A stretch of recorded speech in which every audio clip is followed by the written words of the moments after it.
Welcome to Season 3 of the Sober Motivation Podcast. Join me, Brad, each week as my guests and I share incredible, inspiring, and powerful sobriety stories. We are here to show sobriety is possible, one story at a time. Let's go! In this episode, Dan bravely shares his journey towards sobriety. He dives into his past, speaking about the childhood sexual abuse he endured and how this led him to use alcohol as a coping mechanism. Despite these significant struggles, he found strength in his determination to not give up and decided to take control of his life. Dan shares how helpful therapy was in processing his traumatic experiences and how turning to books and podcasts like the Sober Motivation Podcast helped him maintain his sobriety. Now with over 140 days sober, Dan shares the clarity he has found in his life and the increased appreciation he now has for everyday things he once took for granted. And this is Dan's story on the Sober Motivation Podcast. Getting sober is a lifestyle change, and sometimes a little technology can help.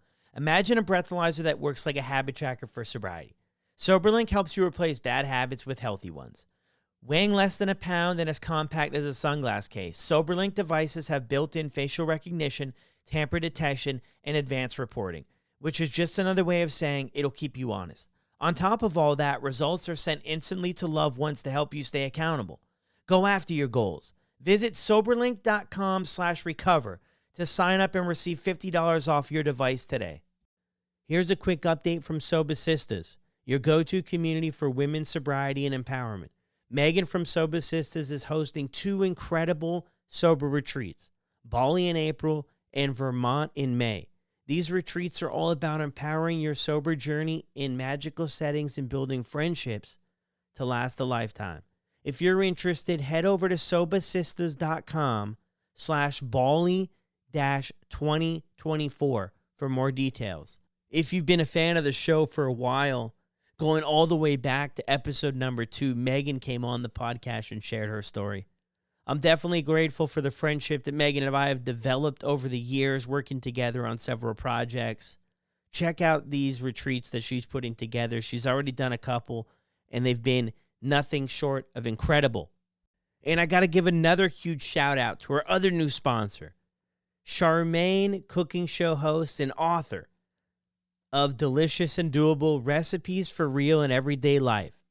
Charmaine prides herself on living a drug and alcohol-free lifestyle, and she's also a huge fan of the show.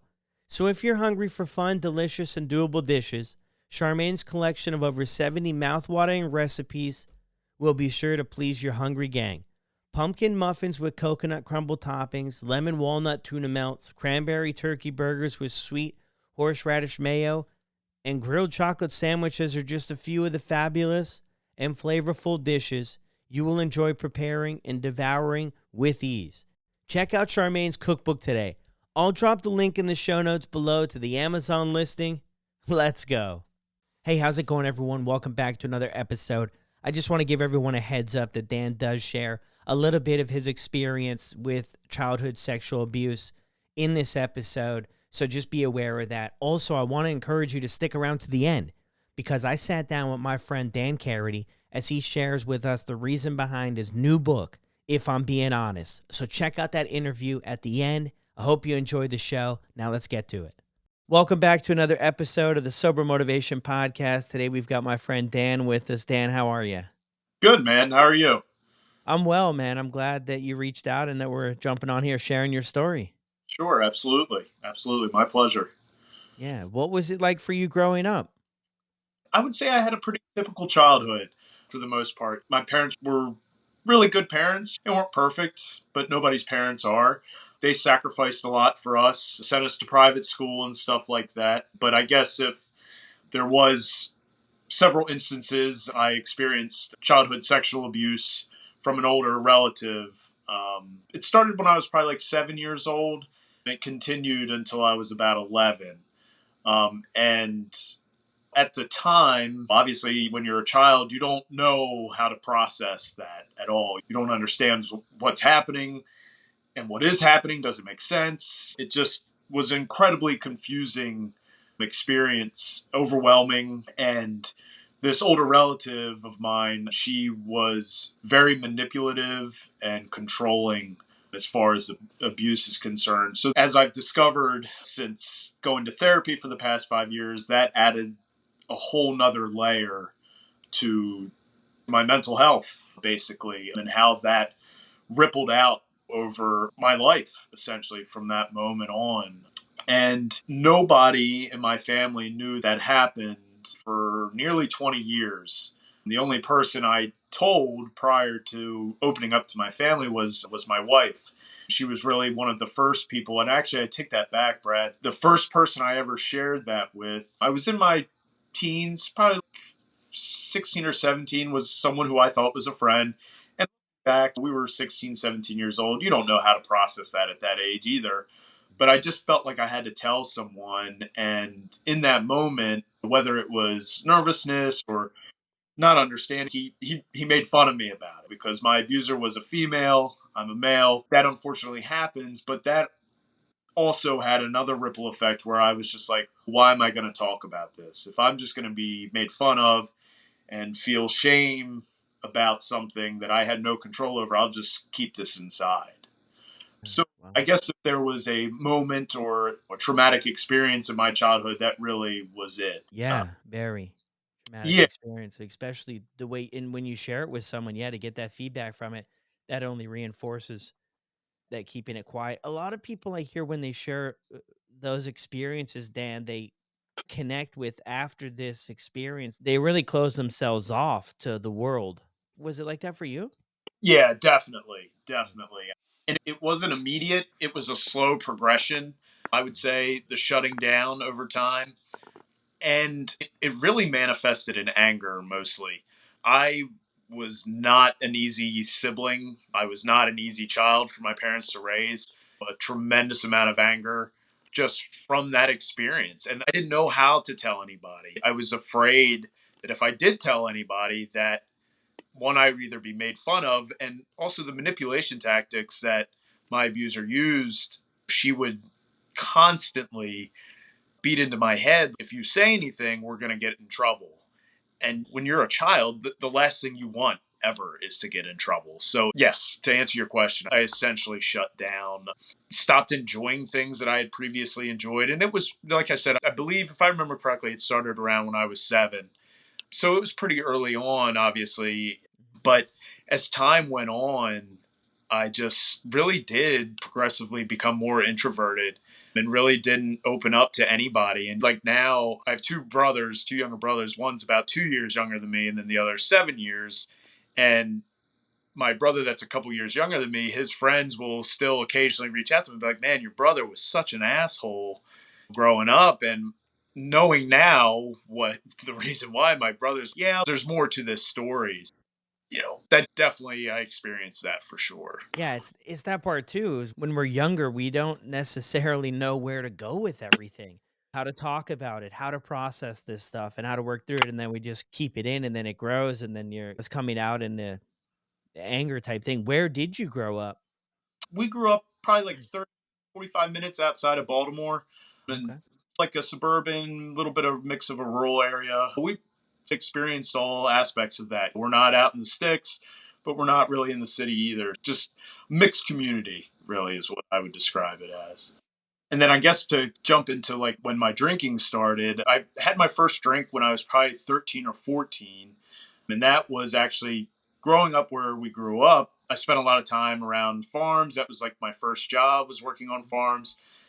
It's mostly blue collar out our way, but there's a decent mix. But being a part of that rural farming community, that's a big part of that. A big part of that blue collar. That's what you do at the end of the day. You have a couple of beers in the shop and shoot the shit. And like that first drink I had when I was 13 or 14, it was with some older guys.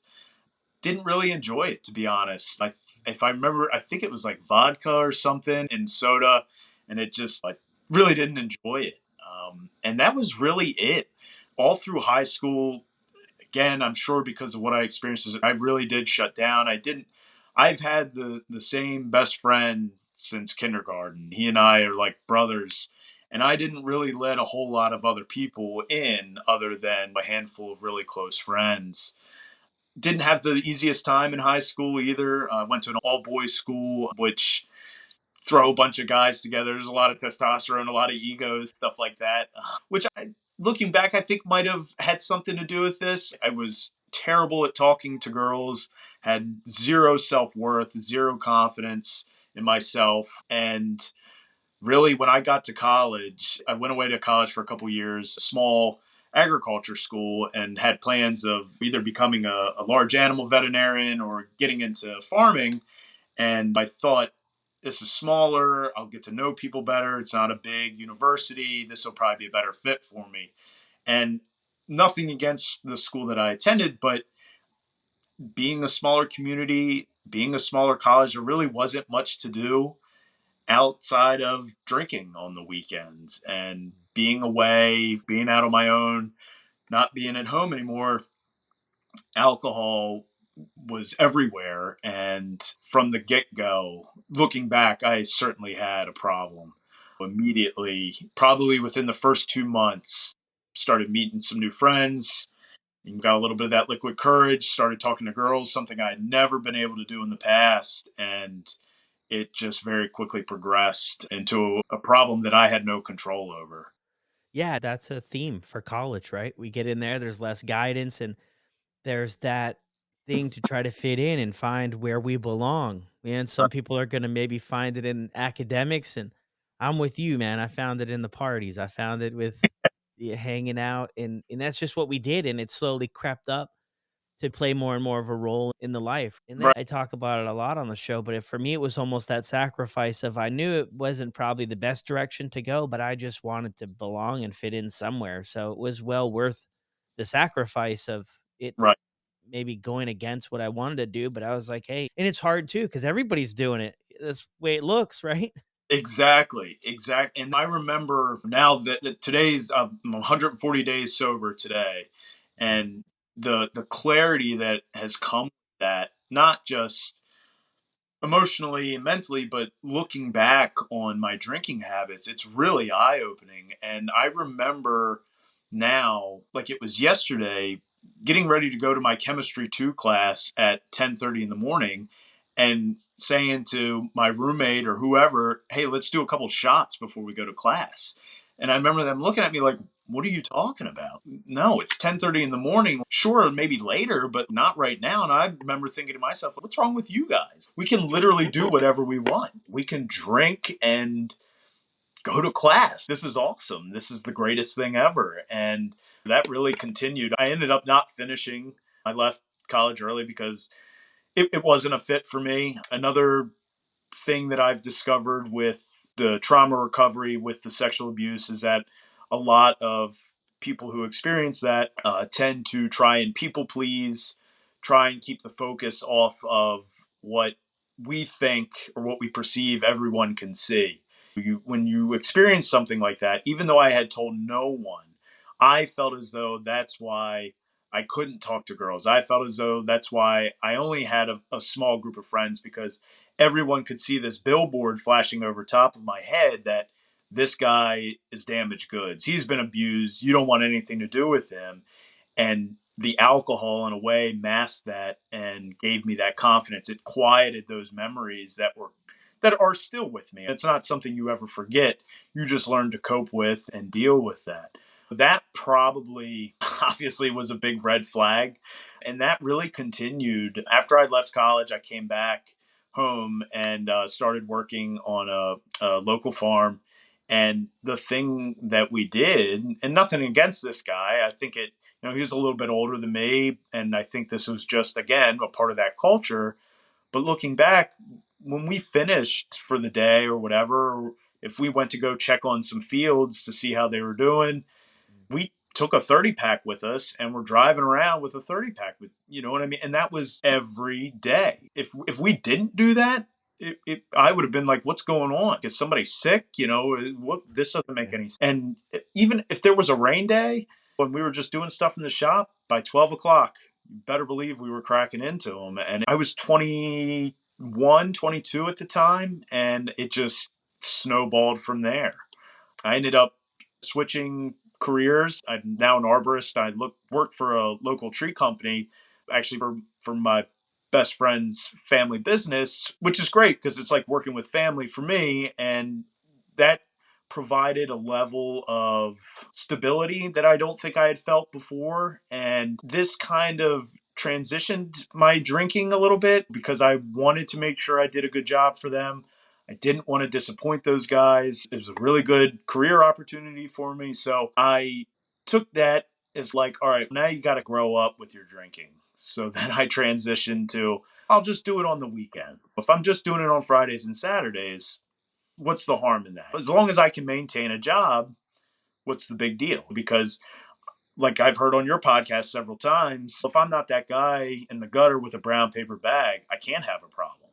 And I think that's the biggest lie that whether it's society or the alcohol industry has sold us. Like, that's not the case at all. And I didn't realize that until 140 days ago, unfortunately. But, that kind of set the stage for the past 15 years, basically. I would fluctuate. Sometimes I would, have a few during the week here or there. I would always be able to keep it to two or three. And then on the weekends, I would binge and just it would be nothing to have 20 beers on a Friday night or seltzers or whatever. And I could switch from drink to drink. If I started with beers, I'd be finishing with gin and tonics like it was nothing. And that just caught up with me after a while. So that was the theme then for 15 years. Yeah. Yeah, it Yep. does. When was the first time? Was it early on that maybe the thought popped in your head of maybe I've got a problem with this? Maybe my drinking is different. Was that in college that you thought of that? Or did you think that at the time when the boys were like, what the I, heck's going on here, Dan? I think periodically I would think that to myself and not on a conscious level. It's not like I would sit there and be like, oh man, what am I doing? Every once in a while, I would have a really bad headache or a really bad hangover or a blackout experience. And I'd be like, all right, I got to cut back. But never did the thought enter in my mind, like, I got to quit this. I have a problem.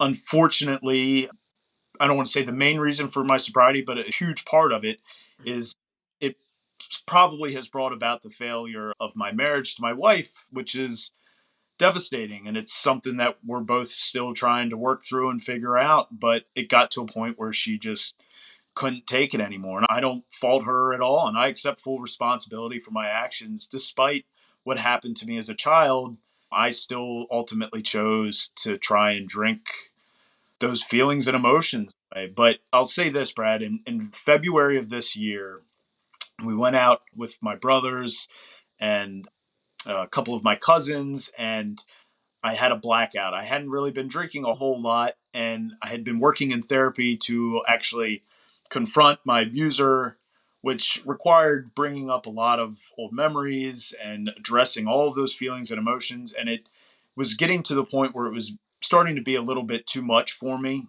And I should have been more open and honest with my therapist about that, but I didn't. And we went out, and I completely blacked out before 7 o'clock, 7:30 that evening, just gone.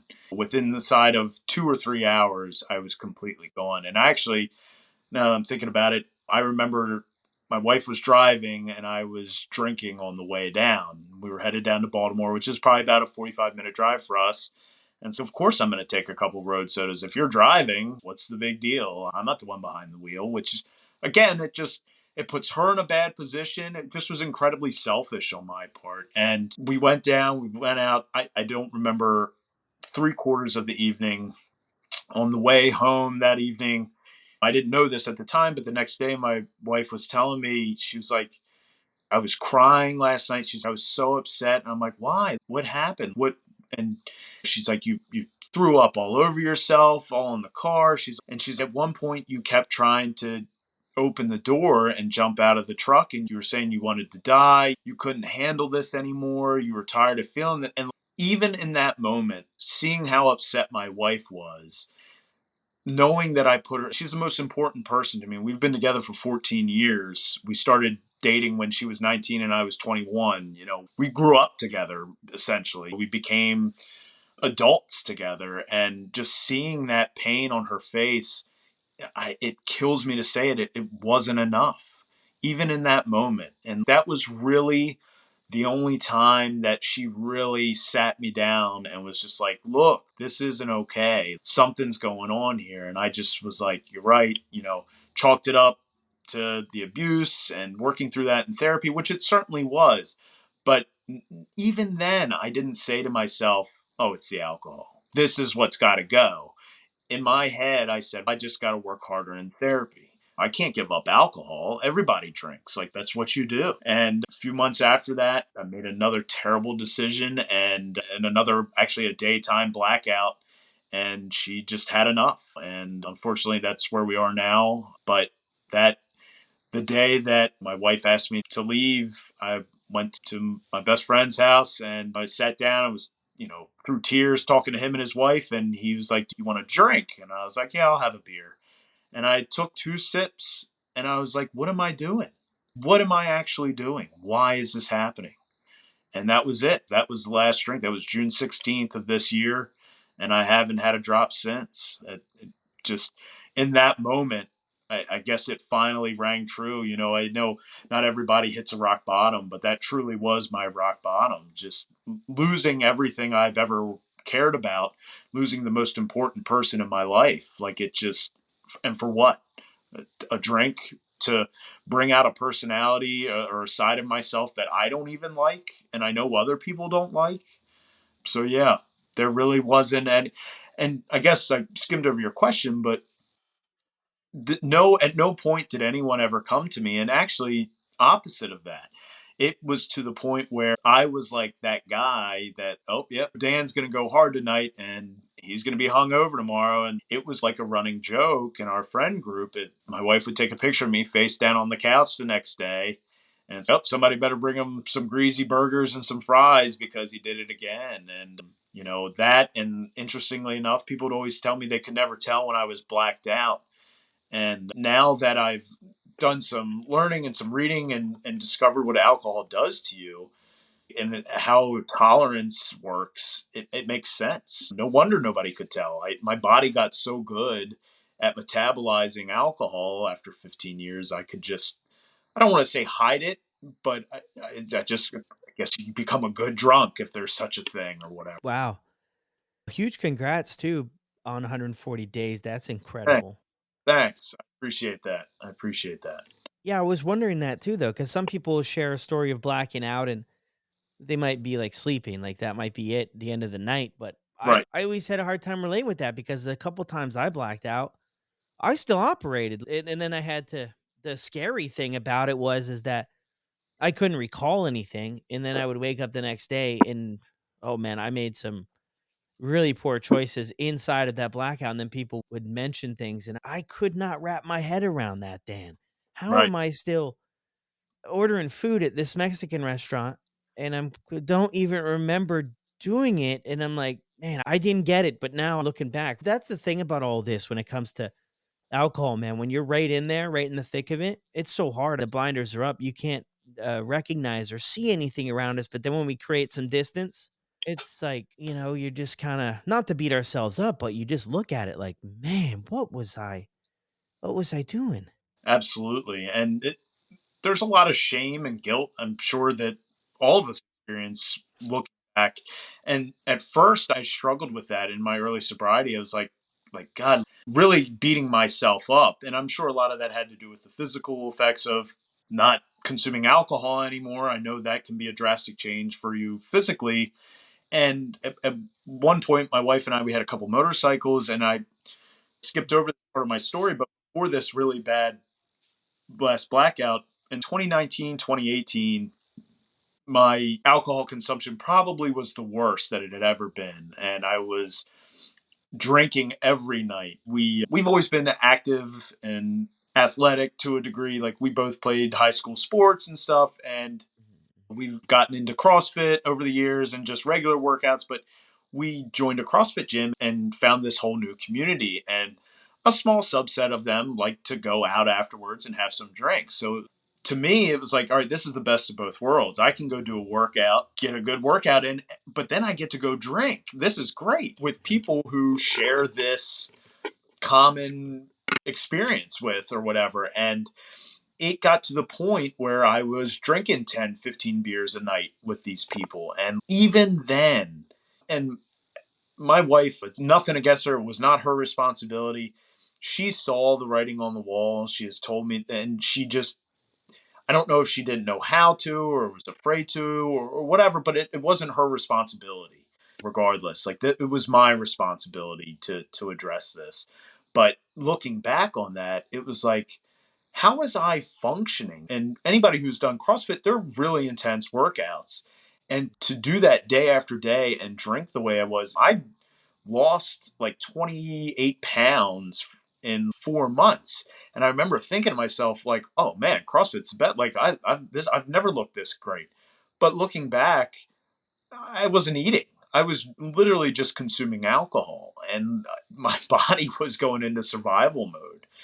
But at that point in time, we had motorcycles, and this, to go back to the whole looking back and like the blackout stuff, there was a bar, a local little dive bar, maybe a mile and a half from our house. And I would take the motorcycle down there and meet a friend or a supposed friend who I thought was a friend. And I would black out and then get on the bike and go home.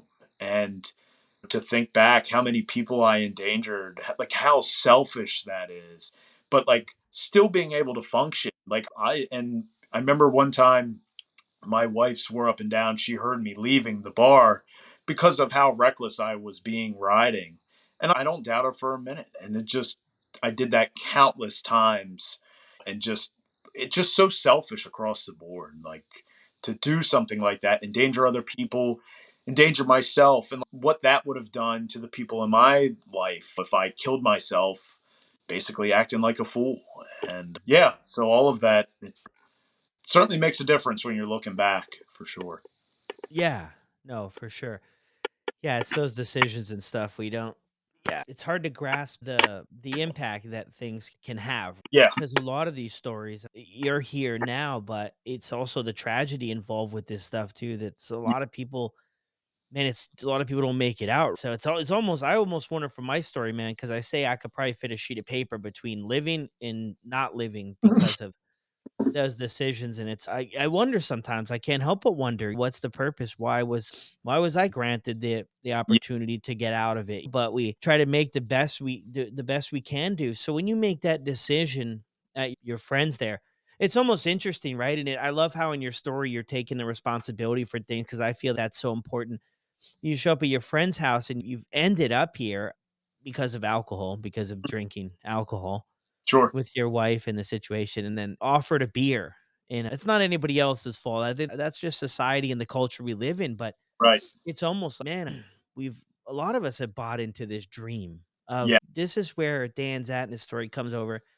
No fault of your friends in a sense, but it's, yeah, do you want a beer? And right. it's, damn, this is what's got me in this spot right now. How does that work though? Okay. So you decide then that's it. What do you do your first day? And the next day it's, So literally the next day, trying to process all these emotions and everything, and I, there, addiction does run in my family. I know there's some debate as to whether there's genetic predisposition, but I have an uncle who's got 40 years of sobriety, and my immediate thought was I'm going to reach out to him. He's always been a proponent of the 12 step program. And I thought, all right, I'll reach out to him. That's the place to start. And the more I thought about it, I was like, all right, that's not me. I'm sure I would get something out of it. I'm in therapy. Like, I'm a pretty introverted person. It's going to be a little difficult for me, just given everything else that's going on.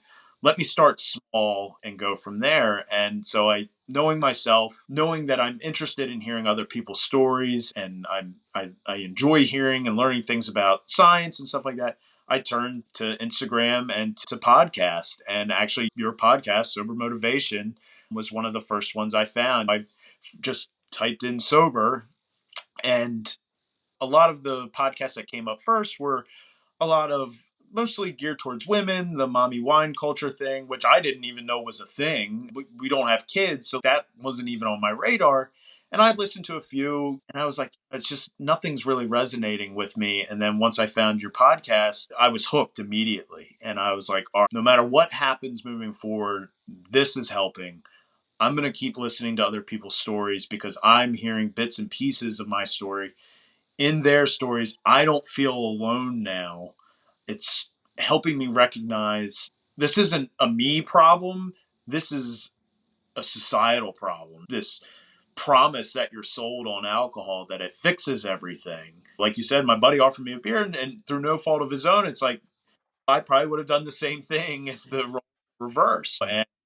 But I really can't thank you enough, because I think inside of a few weeks, I consumed all of your episodes up to the current and just couldn't get enough of it. And I know I heard a couple uh, people who also shared that they experienced the same kind of abuse that I did as a child. And I would re listen and just hear stuff in their story. And I'm like, yes, okay, I get it now. I understand why I was doing what I was doing. But so yeah, that was a big part of it. I did pick up Annie Grace's book, The Snake in Mine, and consumed that and got a better understanding. And it was all stuff that I literally had no idea what alcohol does to you chemically, biologically. And as I was learning about it, I was like, oh wow, yeah, I did that. You know, what it does to your impulsivity control. At one point, I kid you not, in 10 years, I sold and purchased 10 different vehicles. And look, like, I remember as it was happening, and my wife saying to me, like, why are you doing this? And I'm telling my therapist, like, I'm doing this and I don't know why. She's, it could be you're searching for that dopaminergic high where, you want to get a little bit of serotonin. And no, your impulsivity control is directly affected negatively by alcohol consumption, especially at the rate that I was consuming. And even on the days that you're not consuming. And it was like, wow, okay, literally purchased a vehicle a year. And I think I was thinking, okay, if I just get this vehicle, that'll fix this. That'll fix this feeling. So yeah, that's what that looked like. I just can't thank you enough. The podcast made a huge, and still does. I wait on pins and needles until you release the next episode, and then I'm like, yes, all right, this is another great episode. This is awesome. And I think that you had Chris on a couple episodes ago, and that was another one I could really relate to. Unfortunately, with the abuse, that's the other thing I'm realizing. That's just our world we live in, unfortunately. I think the statistic is 1 in 4 women and 1 in 6 men or males are sexually assaulted at some point in their life. And even sadder to that is less than 15% will ever report it. So it just, how many people are just sitting there suffering and turning to substances? It unfortunately starts to make sense once you start to look at the statistics. Yeah. And you want to touch on this real quick, Brad, that you mentioned my buddy that offered me a beer. This is my same friend that I've known literally since kindergarten. This year we'll have been friends for 30 years. Wow. And yeah, and as soon as I'm like, no, I can't. This is the problem. He was like, all right, I get it. Like, I'm done. Or like, he wasn't done. He's, don't worry about it. There was total support is what I'm getting at. Yeah. And interesting, again, looking back, we basically, and more so me, my wife and I operated in 2 separate friend groups. We had the drinking friends, and then we had I don't want to say non drinking friends, but the friends that go out to the bar with us at the drop of a hat. And my wife, she actually cut back severely on her sobriety. This is another interesting point. In 2020, so the pandemic's going on, Mhm. can't go to gyms anymore. We decided we were going to build a home gym, and we did that. And at that point, like I said, in 2018, 2019, my drinking really ramped up. My wife and I were doing really well with communicating, and she was like, I really would like to see what would happen if you tried antidepressants. My wife's a nurse, so she has an understanding of all this kind of stuff. And I had always been against that, and I'm not really sure why, but I was just like, all right, I'm there. Let's give this a try. And when I started taking the antidepressants, my wife, at her suggestion, she was like, hey, let's do 35 days sober. Everybody's doing this at the beginning of the pandemic. Let's see what happens. So I was like, all right, fine. So we did 35 days, and that was right at the time that I started taking antidepressants. And I remember that was the first time in my life that I looked in the mirror at myself and did not hate the person looking back. Like, The negative self-talk and lowest self-esteem that I always had stemming from the abuse was gone. And I remember waking her up and being like, I get it now. I understand how other people, I value myself. Hindsight's always 2020. It was the sobriety. It was being 35 days sober, because that was towards the end of that. Sure, the antidepressants probably helped, but the way I feel now at 140 days, I know it was the sobriety. And at the end of that 35 days, the way I rewarded myself was with a drink. It was like, all right, we hit our benchmark. Let me go have a drink. And my wife decided to continue, and she cut back significantly. And unfortunately, I was really, really awful towards her when I was drinking, and would verbally go after her and be like, why aren't you drinking? What's wrong with you? Like, you used to drink and have fun. And I hate to say that now because it's not me. And I feel so terrible for that looking back. And she would always say, I just don't enjoy it anymore. And I just would hear that and be like, what do you mean? That doesn't, you might as well be speaking a different language, because I don't understand that. I didn't enjoy it then. Like, I wasn't enjoying drinking then. I was just in that habit, in that cycle of just, this is what I do on Fridays and Saturdays. This is my reward for working hard this week. I get to drink. Yeah, it is like a foreign language in a sense. When I first started the journey, somebody who didn't, I'm like, wait, so you don't, people would say they're sober. I'm like, so you don't do anything? Like, they're not smoking weed, you're not drinking. I thought it was just the hard stuff that you get sober from. At 140 days, you say you're feeling a lot better, which is incredible. How did things progress further though? It's tough though too, because the beginning of all of this, your wife, she left and you guys are still working, you're still talking in a sense, right? That's the Yep. picture. But I mean that, you know what man, that's the perfect reason to just nosedive this whole thing. You know what Right. I mean? Like sometimes we look for, I was a sabotager of self. So I Yes. would look for stuff and then that would be okay, that's the excuse, that's the reason, fingers point in every direction for why I'm behaving the way I am. I think it's really encouraging that you decided to really go the other way with it the best you could. Sure. I completely relate with that. The self sabotaging behavior has been my MO as long as I can remember. Even before my wife and I got married, at one point I remember saying to her, I don't deserve you. We should break up. And her being like, what are you talking about? I love you. Like, why would, and I would just say, it's going to happen. This other shoe's going to drop eventually. So I might as well just get it over with, which plays into, I think, a lot of the trauma that I experienced and just trying to control something. But yeah, the self sabotaging, I can completely relate to that for sure. And what was the other part Yeah. of your question? Sorry, Brad. Yeah, just thinking it could have went either way with Oh, right. your Yeah. decision there, right? You could have. Yes. And that my buddy said the same thing. He said, if there was ever a time to drink, this would be that time. And it speaks volumes to the fact that you're not. And uh, another thing I did experience as a child, my dad got really sick. When we were in middle school, he had a series of strokes and lost the use of his legs for a little while, and was in and out of hospitals for almost a year. They had a really hard time figuring out what was going on. But once they figured it out and got him leveled out, he still struggles with his legs.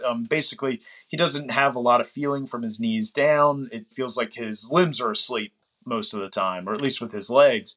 But one thing that I my brothers and I all agreed that we learned out of that process was how him and my mom handled that. And my father could have very easily gone on disability for the rest of his life, and that could have been what he did. But he turned that down and was like, no, I have a family to raise.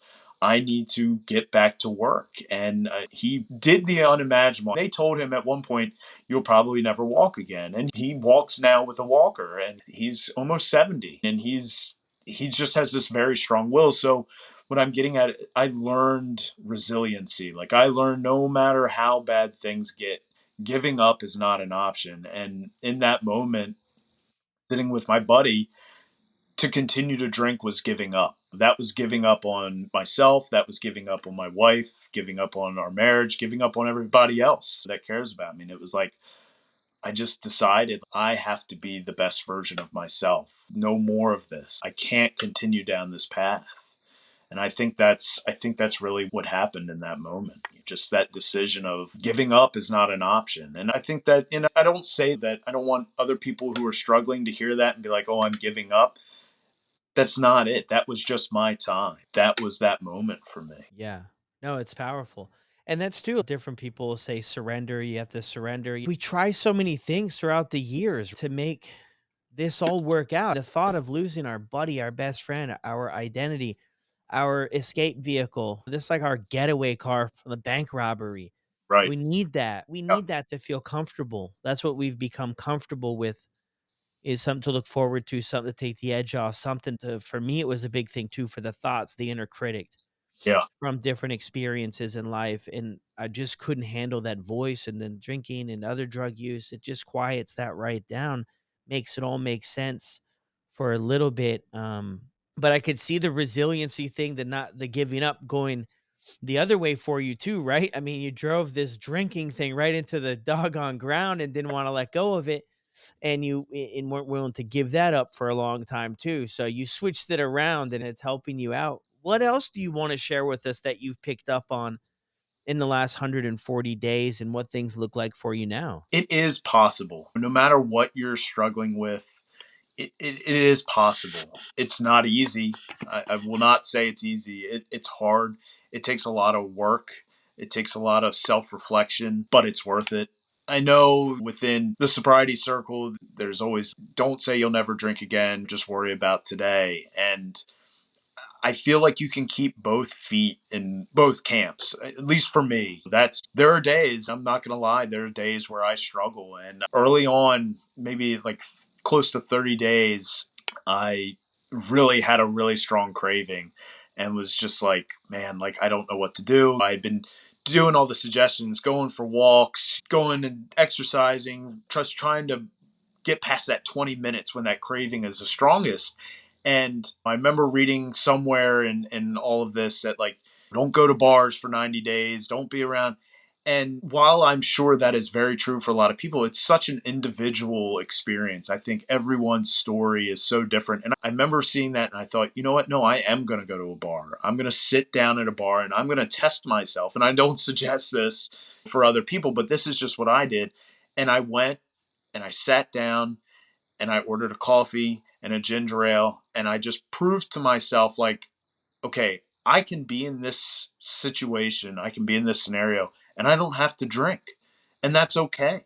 When I'm surrounded by all these people, and it was hard, but that's just how I decided to do it. And I've done that a couple other times where my cravings have been little bit tougher to deal with, but I don't recommend it. I recommend going for walks, trying other things.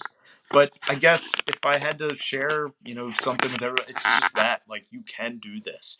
You can go to parties. You can go to restaurants and bars and have just as much, if not more, fun than you do when you are drinking. I haven't gone to any parties or really, other than going to dinner here or there with a couple friends and family, and I don't want to say it's easy, but it's not hard at the same time. It's just, you just got to commit yourself and just say, I know I'm better for this. I'm just going to keep doing it. I'm just going to get through this dinner. I'm just going to get through this evening and just keep doing it. I'm not an expert in the field and it's all still really new to me, but I if I can do it, I really believe anybody can do it. When I started this journey for a few weeks, there was still a lot of that self-sabotage, negative talk, and I just kept reminding myself, I know what that looks like. I've already done that for the past 15 years. That didn't work. Let's give this a try. Let's see if this works. And I'm still active. I work out. I go to a CrossFit gym, and for years I would tell my wife, God, I can't get this lift. I can't get this movement down. And she would say, you drank pretty hard last night. Like, you're starting at -5. And after 140 days, I just feel physically better than I've felt probably since I was 16 years old. Just the physical and mental benefits are just astounding. They really are. Yeah, the benefits is just everywhere, and it's the further you get along. You're gonna be blown away, man, with everything else that's gonna come into your life, opportunities that you never expected because you're present now for life and not just jumping off on the next escape, the next thing. So that's Exactly. incredible, man. Yeah, and one more thing, Brad, if I can, real quick. Yeah. I remember my wife has always been. She's always a very present person, always just in the moment. And we have a small farm, and there's not a lot of light pollution and stuff like that, so we get great night skies, especially early in the morning. And I remember when I was drinking, we would go out early in the morning or whatever to go to work or whatever. And if I went out to start my truck or whatever, she would be just looking at the moon, just staring at it. And she would be like, God, look how pretty the moon is. And I remember, even if I hadn't drank for 4 or 5 days, like I would say to her sometimes, yeah, it's the moon. I've seen the moon before. Just this constant state of misery. And I noticed very early on with sobriety, like it stopped me dead in my tracks. Like the first time I saw moon after 30 some days, and just being like, oh wow, like it really is amazing. It's amazing to be alive. This is great. Like I enjoyed life. And I texted her and was just like, I get it now. And I'm sorry that I didn't get it sooner. I take our dog on hikes and stuff like that now. And it's breathtaking, especially this time of year with fall and the leaves changing. And I feel like I missed out on a lot, but the important thing is that I'm not missing out on it anymore. Like I can really enjoy those moments for what they are. And just, I feel like that's what alcohol did for me, was just place this fog, this veil over everything, just fuzzied everything out. That's beautiful. And that's what it is. You start to see stuff and appreciate stuff that we didn't before. Yeah. It's just becomes number one. Yeah. That's the way it's built, is to Right. just become number one anytime the longer we stick around consuming an addictive substance, of course. And that's what people I think need to hear, because you mentioned it too in your story, right? We felt like this was a me problem. This is just something I'm dealing with. And it's so many of us out there that have ended up at the end of our, journey with alcohol, and turn the page and just start to experience what life, I don't know the whole meaning of life, but I think we can get a lot closer to it Yeah. without drinking. Yeah, absolutely. I don't know if it's a quote or a saying I've heard before. Instead of meaning of life, there's a meaning in life. You create what the meaning is or whatever. And I think that's really beautiful to just, there is no one set thing. There's no one set outline. It's different for everybody. And to just find whatever that is and hold on to it for dear life. Yeah. Beautiful, Dan. Thank you so much, man, for jumping on here and being willing to share your story. I really appreciate it. Absolutely. Pleasure was all mine. Again, I can't thank you enough for what you're doing, Brad. Please keep putting them out. Keep doing it. It's changed my life, literally. And I just can't thank you enough. Yeah. Thank you so much. Well, there it is, Dan's story. What an incredible episode. And I think Dan would agree with this, is he's got a lot of work to do. There's a lot of work left on this journey of recovery for Dan, for all of us, really. And it's incredible just to hear how he's getting started, how he plugged into the podcast and it was helpful. All of your stories. I know in the end of the episode, he thanks me personally, but really this is a team. This is a team thing. We're working together on this, sharing your stories, trying to make a difference out here. Just let people know that they're not alone and that there is a way out of the madness. That if we can do it, maybe we can encourage the next person to do it. So thank you so much, everyone. Be sure, if you're enjoying the podcast, to drop a review on Apple, Spotify, wherever you listen. Now let's get into my friend Dan Karaty's story about how he came up with the idea, what things look like for his new book, If I'm Being Honest. How's it going, everyone? Check this out. I've got Dan Karaty with me today. You heard his story back on the podcast. It's an incredible, powerful story, and I've gotten to know Dan personally here for a little over a year, probably. I'm terrible with timing, but Dan's got a new book out.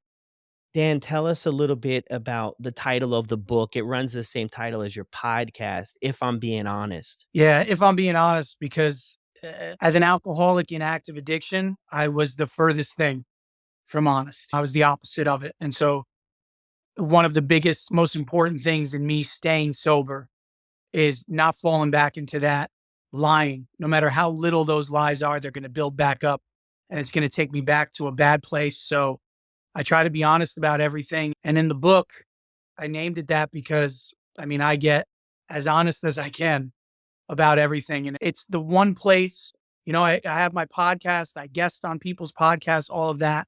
But those are all little bits and pieces of things. And in the book, you get the full story beginning to this point of my life. And I love that how you bring up that point about how important honesty is on the recovery and sobriety journey. Yeah, I couldn't believe the liar that I turned into. I couldn't be honest about anything. Forget how I was feeling that day, about what I was eating for lunch or who I spoke to on the phone. I just lied about everything, on top of lying about how much I was drinking, where I was drinking, who I was drinking with. And getting rid of that part of my life takes a weight off of my shoulders on a day-to-day basis, where I just get to have real conversations with people, and I don't have to worry about, well, what did I say yesterday? What did I do? Who knows what? Because it's my life now. It's my honest truth of every single day. Yeah, beautiful. I love that. Writing the book, when did you start working on it? What was the initial idea of putting this all together? And why not just get sober, get into recovery, and just sail off into the sunset on your yacht and live a beautiful life? Why share about it? Yeah, well, I wouldn't be on a yacht, but it started with journaling in rehab, something that when they told me to do it, I was like, oh, come on, why? Right. And I realized really quickly why.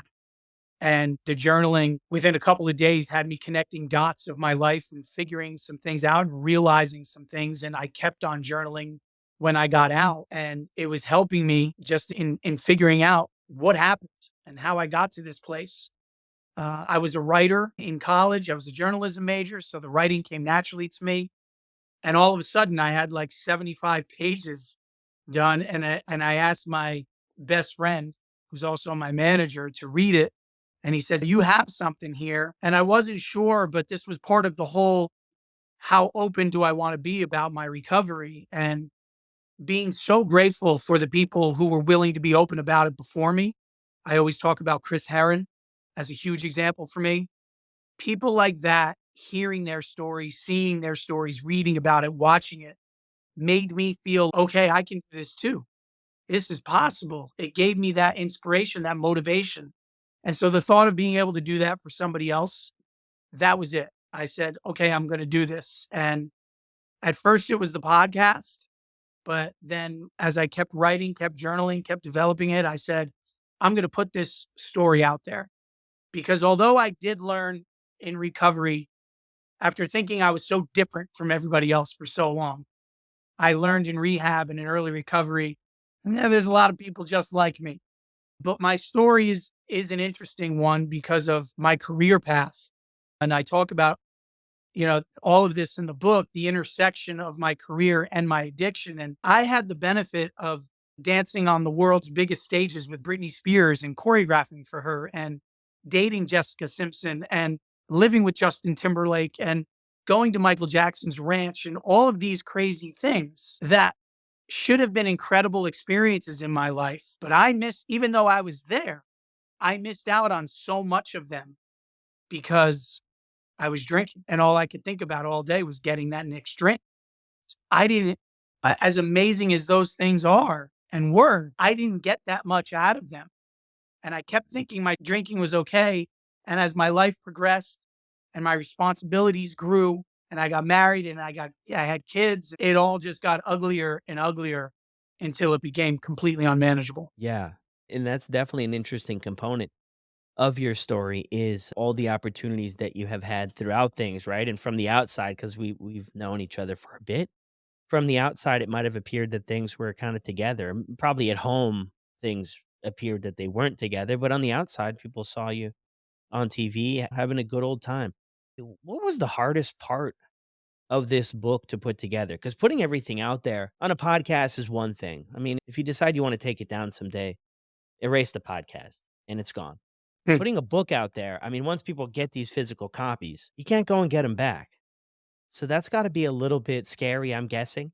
What was the hardest part of this book for you to put together? The two hardest parts were, one, talking about relationships that I had in my life, both high profile ones and also, completely private ones, admitting how I treated people in those relationships. And and how I just disregarded people's feelings and their emotions, and whatever was best for me in any given moment is how I moved ahead. So I think writing those things down was incredibly difficult. And also talking about my kids, because knowing that my kids are going to read this book eventually, it's already sneaking up on me because I know my daughter's going to get her hands on it before I want her to.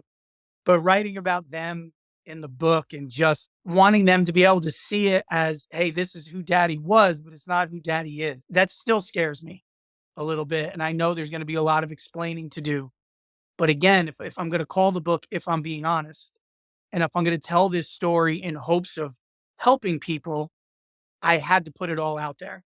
And so that's what I did, knowing that the days are still going to come that I have to do some explaining for what I put in the book. That's a big thing to put out there, but it goes right in line with the title of the book, like you mentioned there, right? And that's just such an important part. And I think too, as tough as that was and as tough as it's going to be, maybe moving forward, uncomfortable at times to go through this stuff, it's going to make people feel a lot less alone because we get stuck in this spot with the addiction that we're these horrible people and we keep making these bad choices and that things are always going to be that way. And we kind of get stuck in that cycle of the shame that keeps us down. And I think you putting this out there and what I've heard from anybody sharing their stories is once they can find something that they can relate with, the weight gets lifted off their shoulders because they have a few things can happen. But one of the main things, and you talked about Chris's story, which is incredibly powerful, is that when you can identify with somebody else's story that's found a way out, we start to believe it for ourselves. Like the seeds get planted, which is incredible. Yeah. And that's it, right?